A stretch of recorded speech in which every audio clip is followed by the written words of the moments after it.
PDI Perjuangan yang terang-terangan akan mengusung Khofifah, PKB bersepakat dengan P3 untuk mengusung calon sendiri. Ketika disinggung nama calon dari PKB, Muhaimin Iskandar memilih merahasiakan nama kandidat itu agar tidak terbaca Khofifah Indar Parawansa.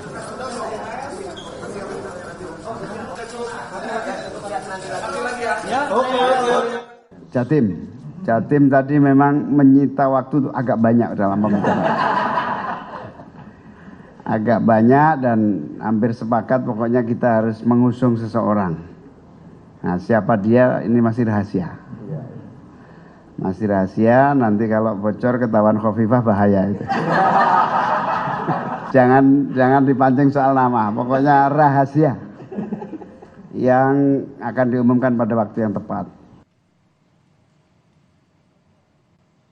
Merespon sindiran Muhaimin Iskandar yang merahasiakan nama calon gubernur Jawa Timur yang diusung PKB darinya, Khofifah menyatakan bebas-bebas saja bila Muhaimin mengusung calon gubernur Jawa Timur. Menurutnya hal itu merupakan hak setiap partai politik. Siapa saja termasuk hak Pak Muhaimin akan mengumumkan kapan, di mana, siapa namanya hanya beliau. Saya rasa kita semua menghormati hak-hak masing-masing partai politik untuk mengumumkan siapa, kapan, dan di mana.